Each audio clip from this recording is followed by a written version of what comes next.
Hello friends, कैसे हैं आप सभी लोग। मेरा नाम है आशीष जोशी और दोस्तों आज की वीडियो में हम बात करेंगे सल्फोनामाइड्स एंड सल्फोन्स के बारे में।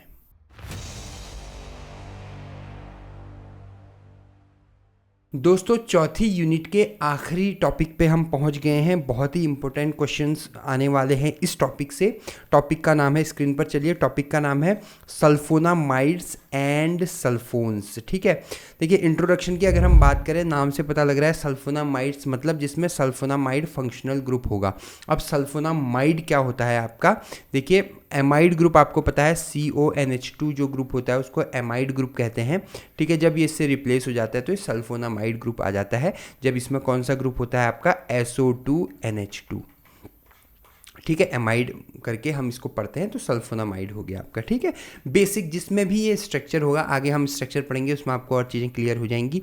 ठीक है, जिसमें भी ये ग्रुप होंगे, ये स्ट्रक्चर होंगे, इनको हम बोलेंगे सल्फोनामाइड्स। ठीक है, आगे बढ़ते हैं। नेक्स्ट है हमारा हिस्टोरिकल डेवलपमेंट। ठीक है, अब कभी कभी इस पर शॉर्ट नोट लिखने को आ जाता है। हिस्टोरिकल डेवलपमेंट में 3 चीज़ें याद रखनी है, 1908, 1932 और 1940। ये 3 सन आपको याद रखने हैं। पहला जो है आपका 1908, 1908, इसमें इस टाइम पे क्या हुआ था, देखिए ये बहुत ज़्यादा इंपॉर्टेंट नहीं है, ये आपका बल्क बढ़ाने के लिए हम यूज़ करेंगे। अगर 7 मार्क्स में या 10 मार्क्स में सल्फोनामाइड्स आ गया एग्जाम में तो आप इसको इस तरह से लिखेंगे। ठीक है, 1908 अर्थात 1908 में क्या हुआ था, जो केमिस्ट है हमारे या साइंटिस्ट हमारे पॉल टेल्मो, इन्होंने क्या किया था, सबसे पहले जो है पहली सल्फोनामाइड जो है सिंथेसाइज करी थी। ठीक है, उसके बाद फिर 1932 में जो है आपका नए दूसरे साइंटिस्ट आए थे। इन्होंने क्या किया था, प्रोंटोसिल नाम की कोई मेडिसिन है आपका, ठीक है, जो एक क्या है, प्रोड्रग है। ठीक है, और ये क्या करते हैं, मेटाबोलाइज इन वाया इन सल्फोनिलामाइड। ये थोड़ा सा एक साथ है, ये अलग अलग हो गया। सल्फोनिलामाइड जो है उसकी इन्होंने एक प्रोड्रग बनाई थी, मतलब जो प्रोंटोसिल है आपका वो बॉडी के अंदर जाके इन विवो जाके सल्फानिलामाइड में कन्वर्ट होती थी। ठीक है, और लास्ट में जो है 1940 में क्या हुआ था, सेकेंड जनरेशन सल्फोनामाइड आए थे with improve efficacy and reduced toxicity के साथ। मतलब इनका जनरेशन का अपग्रेडेशन हुआ था। ठीक है, अपडेट हुई थी इनकी जनरेशन्स। ठीक है, तो और भी बहुत कुछ हुआ था लेकिन मैंने बहुत ज़्यादा बल्क नहीं दिया है, मोटा मोटा जो है कुछ कुछ जो मेरे को ठीक ठीक लगे, मेन इंपॉर्टेंट जो आपके वो है टाइम है आपके, वो मैंने डाल दिए इसमें। ठीक है, 3। आगे हम बात करते हैं इसकी केमिस्ट्री की। ये आपके सिलेबस में है इसलिए मैं पढ़ा रहा हूँ इनको। देखिए केमिस्ट्री की अगर हम बात करें तो बेसिक स्ट्रक्चर जो सल्फोनामाइड में होता है वो क्या रहता है, एक इसमें सल्फोनामाइड ग्रुप होता है SO2NH2 ग्रुप। ठीक है, attach to the benzene ring, benzene ring के साथ जो है आपका C6H5 के साथ ये अटैच होगा, क्या, SO2NH2। ठीक है, अगर ऐसा है तो इसका मतलब ये क्या है आपका, ये जो है आपका सल्फोनामाइड ग्रुप है। ठीक है, उसके बाद मतलब ये सल्फोनामाइड है। ठीक है, ग्रुप तो आपका SO2NH2 हो गया। उसके बाद अब पैरा अमाइनो ग्रुप, मतलब पैरा अमाइनो ग्रुप मतलब बेंजीन के पैरों में, पैरा पोजीशन पे अमाइनो ग्रुप होगा। ठीक है, ये भी क्या है, इसेंशियल है एक्टिविटी के लिए। हालांकि कुछ ऐसे सल्फोनामाइड होते हैं जिनमें ग्रुप नहीं होता है, वो एक्सेप्शंस होते हैं, लेकिन ज़्यादातर जो है ग्रुप्स में आपको पैरा अमाइनो ग्रुप जो है ज़रूर मिलने लगेगा, मतलब मिलेगा। अब हम बात करते हैं इसके क्लासिफिकेशन की। पहला है based on the duration of action. Duration of action के बेस पे 3 तरह से होते हैं। पहला हो गया short acting, intermediate acting, long acting और अल्ट्रा शॉर्ट एक्टिंग। अलग अलग जो है ड्रग्स के नाम हैं, आप उसको देख लीजिएगा। फिर है आपका next based on route of administration, कैसे दे रहे हैं, आईवी दे रहे हैं, IM दे रहे हैं, ओरल रूट में दे रहे हैं। ठीक है, तो इसमें सिस्टमिक सल्फोनामाइड हो गए आपका, जो आपको सिस्टमिक मतलब जो डायरेक्ट ब्लड में दे रहे हैं, सिस्टम में दे रहे हैं, सिस्टम मतलब ब्लड। फिर नेक्स्ट है आपका टॉपिकल सल्फोनामाइड। ठीक है, तो टॉपिकल मतलब क्रीम या ऑइंटमेंट के फॉर्म में दे रहे हैं। और थर्ड है आपका सल्फोनामाइड यूज्ड इन कॉम्बिनेशन, जैसे क्लोट्रीमोक्साजोल, ये आगे है आपका, उसमें पढ़ेंगे, ये 2 मेडिसिन के कॉम्बिनेशन से बनता है। ठीक है, आगे बढ़ते हैं। अब हम बात कर रहे हैं, एक लास्ट टॉपिक बचा है, based on the site of action. ठीक है, कहाँ पर एक्ट करना है, जैसे यूरिनरी ट्रैक में एक्ट करना है, इंटेस्टाइनल ट्रैक में एक्ट करना है, या सिस्टमिक आपका इन्फेक्शंस के लिए यूज़ करना है। ये सब जो है आपका इसमें आ गया, based on site of action. ठीक है, आगे बढ़ते हैं। अब हम बात करते हैं सबसे पहली जो ड्रग है, चूंकि स्टार मार्क नहीं है तो सिर्फ दर्शन करिए आप इसके। ठीक है, और दर्शन करके आगे बढ़िए। पहले ड्रग है, उसका नाम है सल्फामेथाजोल। सल्फामेथिजोल। ठीक है, ये स्ट्रक्चर है इसका। अब अगर आप इसको ध्यान से देखेंगे तो देखिए ये आपका बेंजीन है, ये इसकी पैरा पोजीशन है जिसमें NH2 ग्रुप लगा हुआ है, और SO2NH जो है ग्रुप, मैंने कहा था SO2NH2 ग्रुप होना चाहिए, इसमें SO2NH है, एक हाइड्रोजन रिप्लेस होके ये वाला पूरा ग्रुप आ गया है। नीचे कमेंट करिएगा ये जो ऐसा 2 नाइट्रोजन होते हैं, इस तरह का जो कोई ग्रुप होता है इसका क्या नाम होता है, प्लीज़ नीचे कमेंट करिएगा, मैंने पहले बताया हुआ है आपको। ठीक है, आगे बढ़ते हैं। नेक्स्ट जो ड्रग है उसका नाम है सल्फीसोक्साजोल। ठीक है, सल्फीसोक्साजोल जो कंपाउंड है, देखिए चीज़ें आपको सेम ही मिलेंगी, इसमें सेम वही है, बस यहाँ पर जो है आपका इस पोजीशन पे जो पहले नाइट्रोजन था, नाइट्रोजन रिमूव होके क्या हो गया, ऑक्सीजन हो गया है। ठीक है, ये जो है आपका सेम वही है। ठीक है, आगे बढ़ते हैं। सल्फामेथेजीन। ठीक है, सल्फामेथेजीन 2 बेंजीन आ गए हैं इसमें अब। ठीक है, बहुत ज़्यादा डिटेल में नहीं जा रहा हूँ क्योंकि स्टार मार्क नहीं है। अब ये जो है सल्फासिटामाइड आ गया है, इसमें स्टार मार्क है, तो इसको हम थोड़ा डिटेल में पढ़ेंगे। ठीक है, देखिए जो सल्फासिटामाइड है आपका, नाम से ही पता लग रहा है, ये देखिए आपका इसमें क्या है, पैरा पोजीशन पे एमाइन ग्रुप है और SO2NH है, और साथ में जो है ये देखिए एसिटोफिनोन का स्ट्रक्चर क्या आपको पता है? ठीक है, मैं ज़्यादा कुछ नहीं बोलूँगा। अब देखिए मैंने क्या बोल दिया। ठीक है, आप समझ जाइए, ये जो है CH3CO, याद करना बहुत आसान है, आप इसको ऐसे नहीं लिखना है, आप इसको NH2C6H5S, किसी को स्ट्रक्चर बनाने में डर लगती है स्ट्रक्चर देखने में, NH और COCH3 ऐसा भी लिख सकते हैं, कोई दिक्कत वाली बात नहीं है, full out of full marks मिलेंगे इसमें। ठीक है, आगे बढ़ते हैं। अब हम बात कर रहे हैं इसके मैकेनिज्म ऑफ एक्शन की, मैंने इसी में लिख दिया है। मोड ऑफ एक्शन क्या होता है, sulfacetamide specifically binds to DHPS, dihydropteroate synthase. ठीक है, इसमें P साइलेंट होता है, तो डाईहाइड्रोटेरोएट सिंथेज एक एंजाइम है, ये क्या करता है, उसके साथ बाइंड कर देता है। ठीक है, और ये जो एंजाइम है ये क्या करता है, ये आपका फोलेट बायोसिंथेसिस पाथवे में हेल्प करता है, जिससे आगे जो बैक्टीरिया है उसका जो बैक्टीरिया है उसकी ग्रोथ होती है। लेकिन हमने क्या करना है, सल्फासिटामाइड को इसके साथ बाइंड करवा देना है, जिससे जो है ये आपका बायोसिंथेसिस पाथवे, फोलेट की जो बायोसिंथेसिस पाथवे है उसको फॉलो नहीं कर पाएगा, जिसके वजह से जो है आपका अल्टीमेटली बैक्टीरिया डेड हो जाएगा आपका। ठीक है, नेक्स्ट हम बात करते हैं इसके स्ट्रक्चर एक्टिविटी रिलेशनशिप के बारे में। तो ये है इसका SAR। ठीक है, सबसे पहले क्या है आपका पहला पॉइंट है, a para amino group is crucial for the binding to DHPS। आपको पता है पैरा अमाइनो ग्रुप जो है क्रूशियल होना चाहिए। इफ़ रिप्लेस्ड और ब्लॉक्ड, लॉस ऑफ एक्टिविटी, अगर इसको रिप्लेस किया गया, ब्लॉक किया गया, एक्टिविटी लॉस हो जाएगी। In the sulphonamide group the sulphur must be directly linked to the benzene ring. ये जो सल्फर है आपका डायरेक्टली बेंजीन के साथ लिंक होना चाहिए, बीच में कोई करियर यहाँ पर नहीं आना चाहिए। उसके बाद है the core benzene ring must remain intact, heterocyclic replacement reduce act. ये जो आपका बेंजीन है ये इंटैक्ट रहना चाहिए इसमें, अगर इसको आप कोई हेट्रोसाइक्लिक ग्रुप या कोई दूसरे ग्रुप से रिप्लेस कर देते हैं, एक्टिविटी नील हो जाएगी, एबोलिश हो जाएगी पूरा। ठीक है, a small hydrophilic groups can increase solubility. अगर कोई स्मॉल हाइड्रोफिलिक ग्रुप आप डाल रहे हैं इसमें तो उससे क्या होगा, आपका एक्टिविटी इसकी बढ़ेगी, इंक्रीज होगी। तो ये इसका बेसिक SAR है। वैसे SAR बहुत बड़ा होता है, बहुत चीज़ें होती है इसमें, मैं बहुत बेसिक पढ़ाता हूँ क्योंकि मुझे जो है एग्ज़ाम भी निकलवाना है आप लोगों का, वरना आप इसी में उलझे रह जाएंगे। ठीक है, उसके बाद हम बात करते हैं सिंथेसिस की। सिंथेसिस बहुत आसान है। सबसे पहले 4 अमाइनो बेंजीन सल्फोनाइल क्लोराइड। ठीक है, चौथी पोजीशन पे अमाइन ग्रुप है, 1 2 3 4। ठीक है, बेंजीन है पूरा, और ये क्या है आपका सल्फोनाइल क्लोराइड है। इसकी रिएक्शन एसिटामाइड के साथ करेंगे, HCl निकलेगा, यहाँ से एक हाइड्रोजन निकलेगा, यहाँ से एक Cl निकल जाएगा, तो यहाँ क्या बचेगा, NH बचेगा, और ये पूरा NH जो है इस SO2 के साथ अटैच हो जाएगा, SO2NH, और पूरा कंपाउंड ऐसे ही बन जाएगा, और इसका नाम हो जाएगा सल्फासिटामाइड। ठीक है, क्या ये बात आपको क्लियर है? आगे बढ़ते हैं। बहुत ही सिंपल सा है, मैं बहुत ज़्यादा डिटेल में जो है लंबी चौड़ी सिंथेसिस कराने का के मूड में नहीं रहता हूँ। आपको देखिए, मैं अगेन बोल रहा हूँ, एग्ज़ाम देना एक कला है, एक आर्ट है। ठीक है, आपको कम पढ़ना है, ज़्यादा लिख के आना है। हम क्या करते हैं, ज़्यादा पढ़ते हैं, लिख के कम आते हैं। ठीक है, आगे बढ़ते हैं। यह है आपका सल्फापायरिडीन। ठीक है, तो सल्फा पायरिडीन जो है आपका, इसमें पायरिडीन रिंग है यहाँ पर देख सकते हैं आप, और जो है आपका सल्फोनामाइड ग्रुप के साथ अटैच है। फिर है आपका सल्फा मिथोक्साजोल, ये जो है इसमें आपका स्टार मार्क लगा हुआ है, तो सल्फा मिथोक्साजोल एजोल ग्रुप है इसमें आपका, ठीक है। आगे हम जब SAR पढ़ेंगे तब हम इसको थोड़ा टच करेंगे। उसके बाद हम बात करते हैं इसके मोड ऑफ एक्शन के बारे में। मोड ऑफ एक्शन में क्या है आपका, जो सल्फोनामाइड है, सल्फा मिथोक्साजोल है, ये स्पेसिफिकली बाइंड होता है किसके साथ, डाईहाइड्रोटेरोइड सिंथेज एंजाइम के साथ, जिसके साथ अभी हमने बाइंड करवाया था कुछ टाइम पहले, और ये फोलेट बायोसिंथेसिस पाथवे को खत्म करता है। सेम वही है जो अभी हमने थोड़ी देर पहले प्रीवियस स्टार मार्केट ड्रग के साथ पढ़ा था, वही इसका मोड ऑफ एक्शन भी है।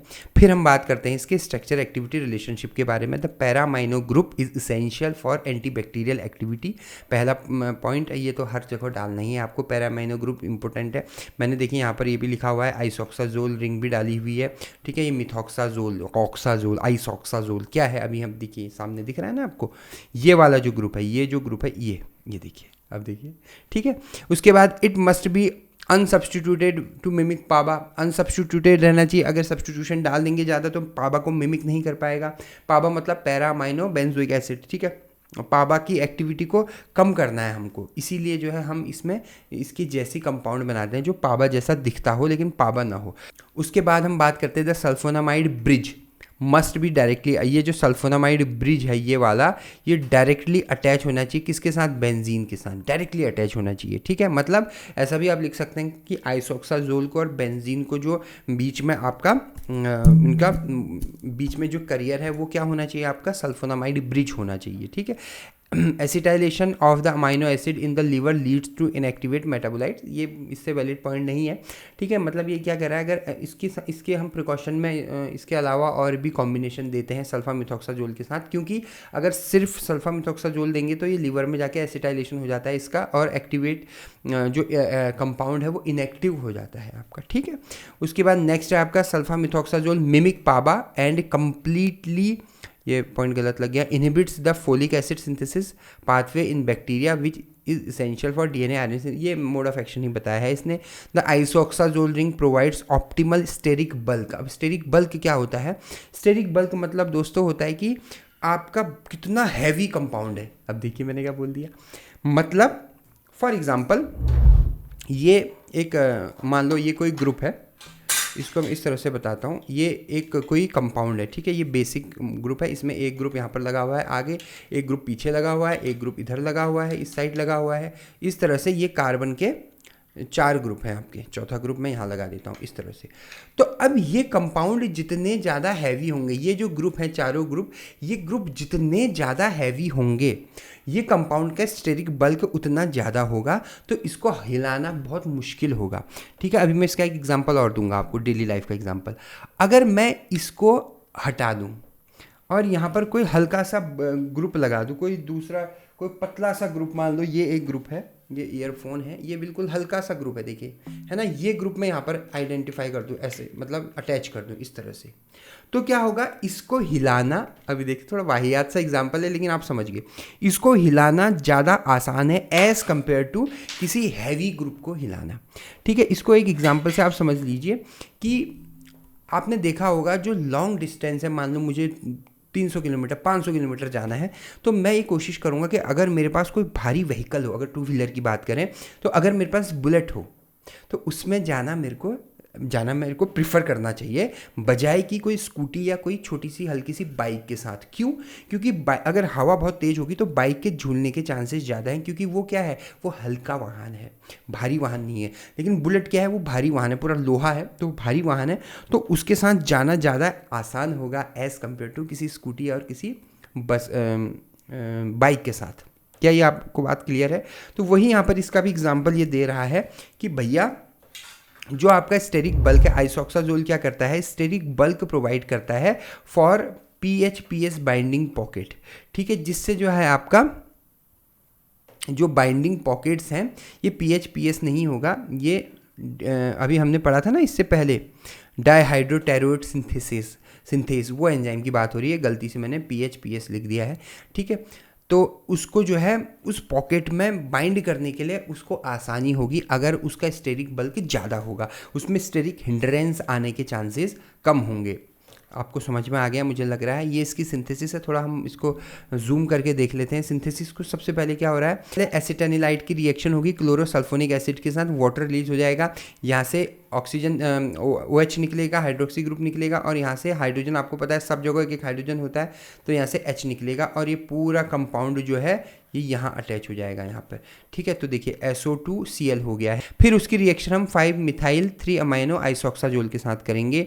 ठीक है, 5 मिथाइल 3 अमाइनो, तो 1 2 3 4 5। ठीक है, 5वें पोजीशन पे मिथाइल ग्रुप है, और ये आपका, अब कोई बोलेगा कि ऑक्सीजन है नंबरिंग क्यों करी, क्योंकि ये आइसोक्साजोल रिंग है, इसका जो बेसिक मॉइटी है वो आइसोक्साजोल की है इसीलिए। ठीक है, HCl रिलीज होगा, कहाँ से रिलीज होगा HCl, अब ध्यान से समझिएगा। ठीक है, सबसे पहले तो यहाँ से आपका हाइड्रोजन रिलीज हो गया है, और यहाँ से आपका Cl रिलीज हो गया है, ये वाला। ठीक है, तो ये Cl निकला, ये हाइड्रोजन निकला, तो यहाँ पर क्या बचा, यहाँ पर बचा NH, ये देखिए, और ये पूरा अटैच हो गया, SO2 इसके साथ अटैच हो गया, और ये हमारे पास कंपाउंड आ गया। फिर इसका हाइड्रोलिसिस करेंगे, हाइड्रोलिसिस जैसे ही करेंगे हमें सल्फा मिथॉक्साजोल मिल जाएगा। हाइड्रोलिसिस मतलब इसको यहाँ से ब्रेक करेंगे, एक जगह आ जाएगा OH और एक जगह आ जाएगा H। ठीक है, जहाँ पर OH आएगा तो ये क्या हो जाएगा CH3COOH, मतलब यहाँ पर हम लिखेंगे माइनस, यहाँ पर लिखा है देखिए प्लस CH3COOH, और यहाँ पर क्या आएगा NH है, यहाँ पर एक H आ गया, तो क्या बचा, क्या आया NH2, तो ये NH2 आ जाएगा, और ये हमारे पास सल्फा मिथॉक्साजोल का कंपाउंड बन गया है। ठीक है, सिंपल से सिंथेसिस है, बहुत कॉम्प्लिकेटेड नहीं है। ठीक है, फिर नेक्स्ट है आपका सल्फा डायाजीन, ये इसका स्ट्रक्चर है। नेक्स्ट है आपका मेफेनाइड एसीटेट। ठीक है, सल्फासालाजीन, ये इंपॉर्टेंट है, एग्जाम में आ सकता है। और फिर है ट्राईमिथोप्रिम, ये लास्ट स्टार मार्क की ड्रग है आपकी इस टॉपिक की। ठीक है, फोलेट रिडक्टेज इनहिबिटर से, नाम से पता लग रहा है, जो फोलेट रिडक्टेज एंजाइम है उसको इनहिबिट करते हैं।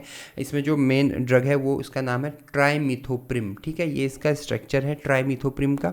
ठीक है, अब हम बात करें इसके मोड ऑफ एक्शन की, मैकेनिज्म ऑफ एक्शन की। ठीक है, ये क्या करता है आपका, it inhibit DHFR, dihydro folate reductase. ठीक है, ये क्या करता है, इसको इनहिबिट करता है, क्योंकि आपको पता है ये फोलेट रिडक्टेज इनहिबिटर्स हैं जो हम अभी हमने पढ़ा। ठीक है, इसको इनहिबिट करता है, जिससे क्या होता है डाईहाइड्रोफोलेट कन्वर्ट नहीं हो पाता है किसमें, टेट्राहाइड्रोफोलेट में। ठीक है, देखिए DHFR इन दो, इसको DHF को THF में कन्वर्ट करता है, लेकिन ट्राईमिथोप्रिम डाल के हम इसको क्या कर रहे हैं, ब्लॉक कर रहे हैं, तो ये DHF जो है THF में कन्वर्ट नहीं हो पाएगा, और आगे जो है पूरी फोलेट रिडक्टेज, मतलब फोलेट की जो सिंथेसिस है, बायोसिंथेसिस ऑफ फोलेट, वो ख़त्म हो जाएगी और बैक्टीरिया सर्वाइव नहीं कर पाएगा। ठीक है, आगे बढ़ते हैं, हम SAR की बात करते हैं। स्ट्रक्चर एक्टिविटी रिलेशनशिप, छोटे से 3 पॉइंट है। पहला, the 2,4 di amino pyrimidine moiety. ठीक है, ये है 2,4 डाई अमाइनो पिरिमिडीन मॉइटी जो है आपका, वो इसेंशियल है DHFR बाइंडिंग के लिए। पहला पॉइंट, द बेंजाइल ब्रिज, ये जो ब्रिज है CH2 जो ब्रिज होता है उसे बेंजाइल कहते हैं। CH2 अगर हो तो जैसे मैंने आपको बताया था ना, इस तरह से अगर इसमें CH2 लगाएंगे, CH2Cl लगाएंगे तो बेंजाइल क्लोराइड।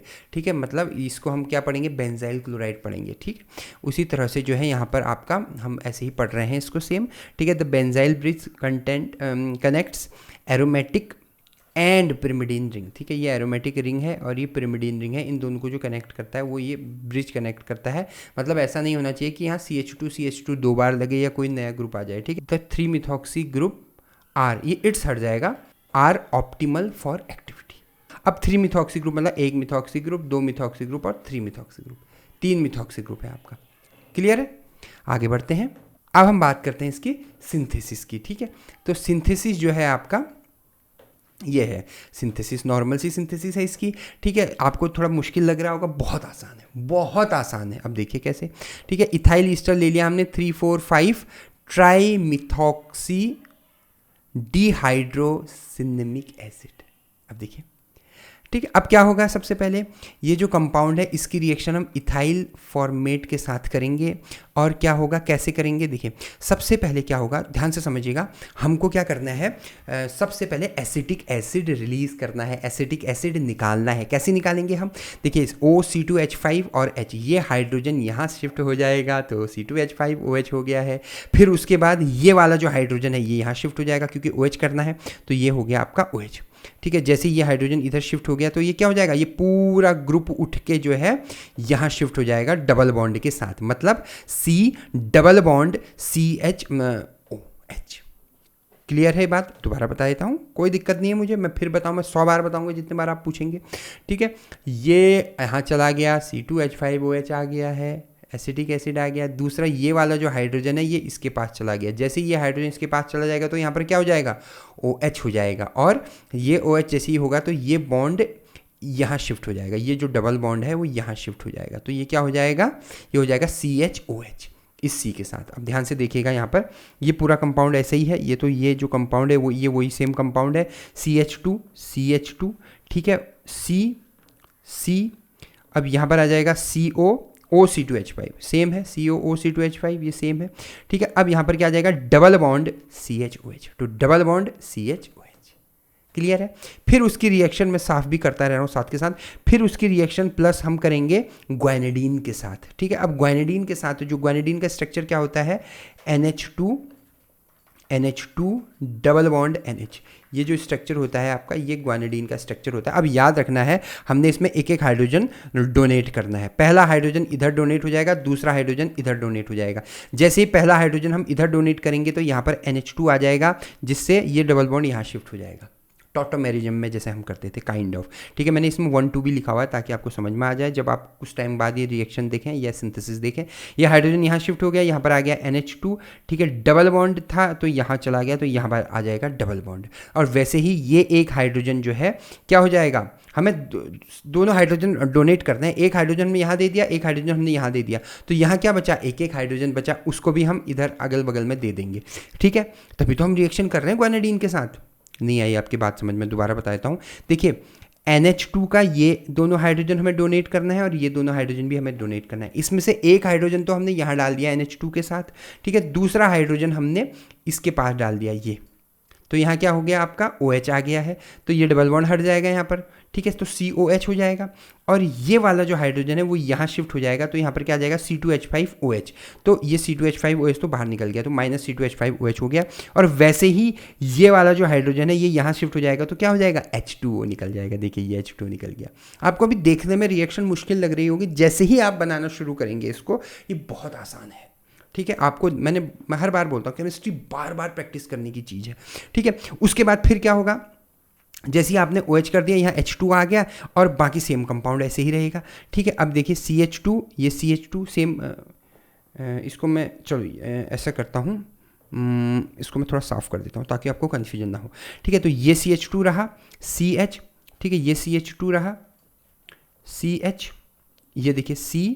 अब इसमें साइक्लाइजेशन हो जाएगा, कैसे होगा साइक्लाइजेशन, इतना तो भाई बाहर चला गया, जैसे ही इतना बाहर चला गया तो क्या होगा, इन दोनों के बीच में डबल बॉन्ड बन जाएगा, ये बन जाएगा, ये बन गया डबल बॉन्ड, ये आ जाए किन दोनों के बीच में, इन दोनों के बीच में, ये वाला, ये कार्बन और इस नाइट्रोजन के बीच में क्या आ जाएगा, डबल बॉन्ड आ जाएगा, ठीक है।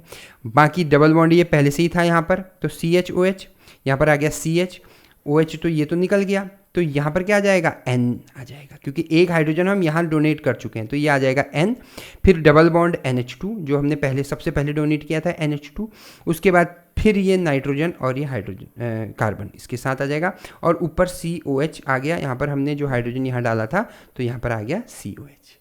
क्लियर है इतना? तो ये जो है कंपाउंड बन गया है। इसका क्या हो जाएगा, साइक्लाइजेशन लिख देना आप, अगर आपको इतना भारी भरकम वर्ड नहीं, हेट्रोसाइक्लाइजेशन नहीं लिखना है, साइक्लाइजेशन लिखना, कोई दिक्कत वाली बात नहीं है। फिर उसके बाद क्या है, इसकी रिएक्शन हम करेंगे POCl3 के साथ।